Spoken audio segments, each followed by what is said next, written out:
Now, before we begin our journey to reaching a higher power, a higher form of consciousness, our connection with the divine, it is important that we as a collective know where we come from. Our true shared history of where we come from and our true shared future as to where we are headed will be the unifying factor that allows us all to come together in peace and harmony, because we now have the full understanding of the human potential. And without this historical knowledge of past and future, the history of the future, the history of the past, we will always be a lost, soulless species, constantly looking for what we know is out there, because we know that what we've been told does not quite fully sit right. While it is the best of what we can do now, we know there is something more that we're not connected to, that we maybe once were and once will be. And that is why my return now is to bridge that gap. So let us start with our shared history of the future, and then I will bring it full circle to our shared history of our past. Now, while origin stories are complicated and can be told in many different ways and through many different interpretations, whether it be scientific, theological, mathematical, cosmological, all the above wrapped into one, which is what this book will attempt to answer and put straightforward without so much allegory, and keep it on terms that we can all kind of relate to in this common era. The future is for all of us, and in that future, most people feel that this planet will suffer a cataclysmic event. This is a predominant thought within all societies, amongst all people. And there are those that have already put things in motion to preserve our ways, preserving our seeds, preserving our DNA, our history, placing it in vaults, bunkers, hidden caves, so that if this cataclysm does, when it comes, that we as a species will not be forgotten, that maybe somewhere down the line, whomever, whatever, may uncover these things and go, wow, that must have been one heck of a civilization. So let's extrapolate this out as Earth marches towards its inevitable future. And the more we advance into that future, the more scientific we get. And with that science comes special knowledge of being able to do things that we were not able to do before. Send vehicles into deep space, perhaps. And maybe somewhere in that deep future, we all agreed that sending a probe out with all of our DNA, past, present, future, in other words, we can load this probe out with dinosaur DNA, all the fauna DNA, plant, mammal, compositional makeup of what our Earth is, history, everything that recorded history, everything that we think is of us, by us, for us, and is us. And we put it all up into this probe, this spherical probe that we launch into deep space. And this deep space probe is on a mission. Knowing that possibly our planet is going to fail us, we need to seek out and find a new home, a new place for mankind. This is where the future is headed, and at the same time, it is what has already happened and has become our past. Let me explain. This probe that we sent out, this satellite, traveled for eons and eons,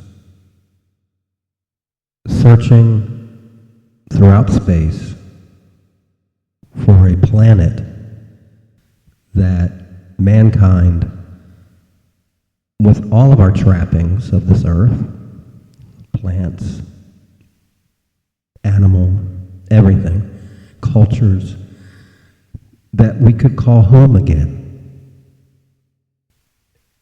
And when this satellite, this probe, this scout ship finally found what it considered a suitable planet, it immediately tethered to it. And that is when our history began. Mankind's lifeboat, this life star, began analyzing the planet and figuring out how best to terraform it, to execute the orders mankind gave it to fulfill its obligation of continuing our way of life.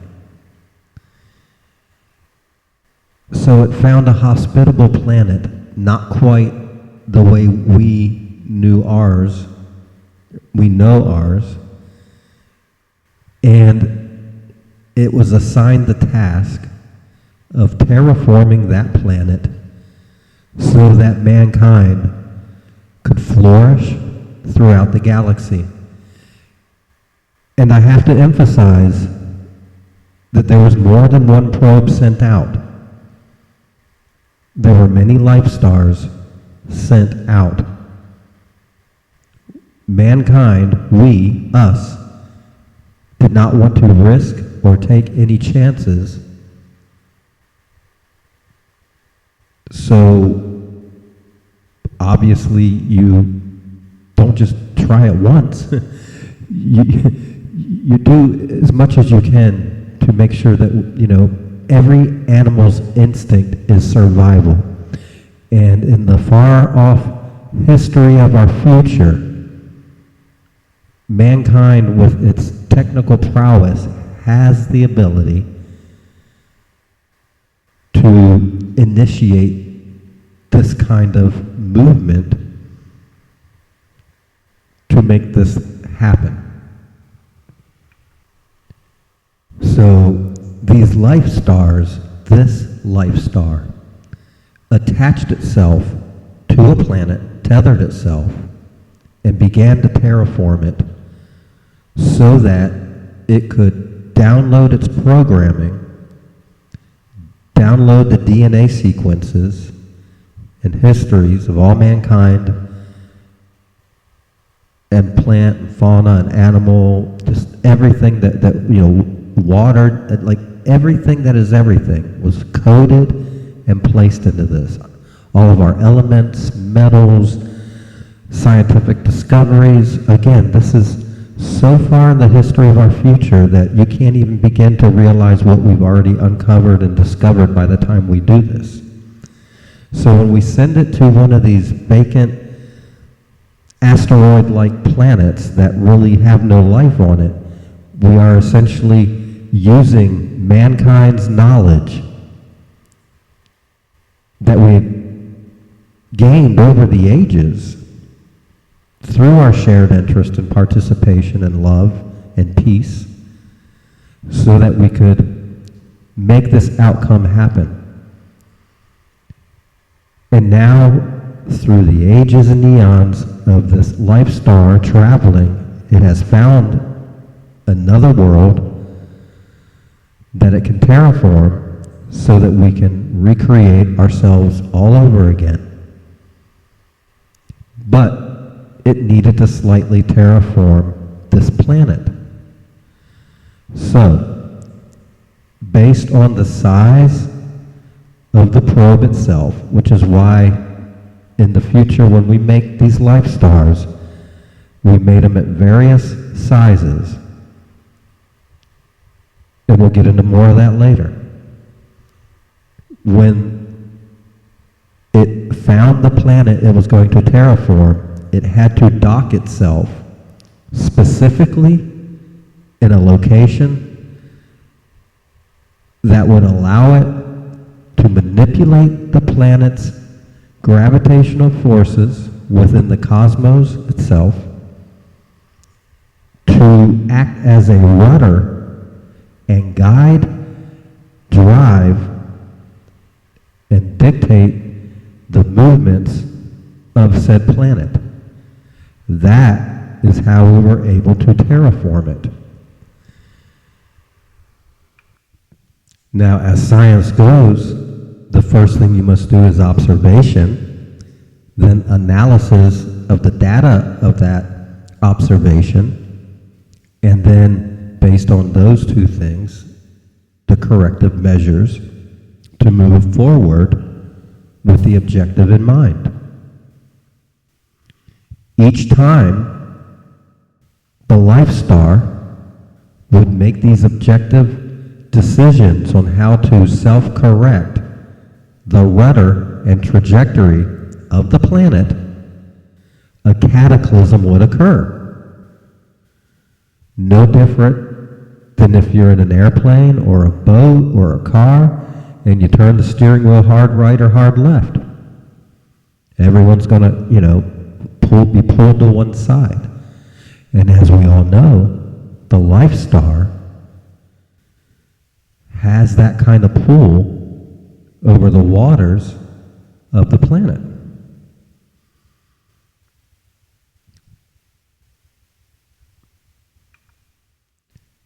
Now, these observations and data analysis and self-corrections would go on for millions of years. Almost unfathomable to the human mind. But we created systems. In this day and age it's called AI, but that's a fallacian term and we will get into that later. And this intelligence controlled the entire process. Newsflash, it still controls it today. These life stars are still in operation today.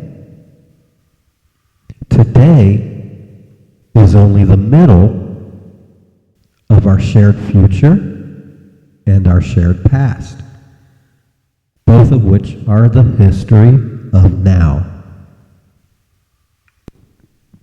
Over time, these life star scout probes that mankind sent out to progress the future of our species and that of all of Earthkind became less and less known as an Earth star the further it got away from where it was sent, and as it allocated themselves onto their host planets that they were terraforming. Over time, these Earth life stars became known as moons.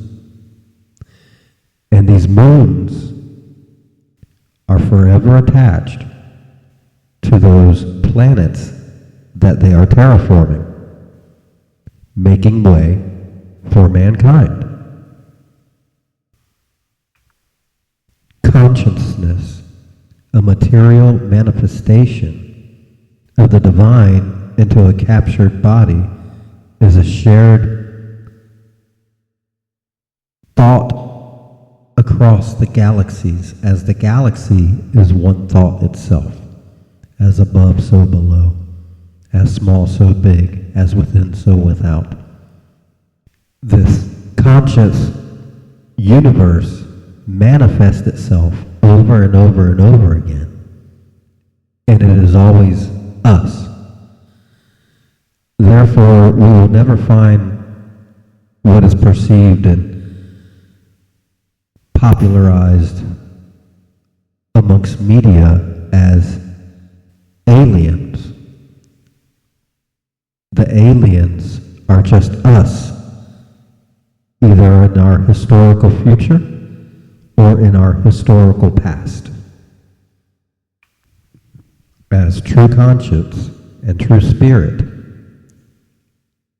can be only one, and this is the highest power, the singularity of all time and space, and the continuum of existence itself, which manifests itself into tangible reality. And this tangible reality brought us to the fact that we ourselves, in our historical future, seeded the galaxy, all of it, all the galaxies, the universes, with our own selves. And this plays out over and over and over and over again. And this is the planting of the origin seed via the life stars that we sent out through the cosmos to find ourselves, begin ourselves, become ourselves, and stay ourselves. Mankind forever. Eternal heaven on earth.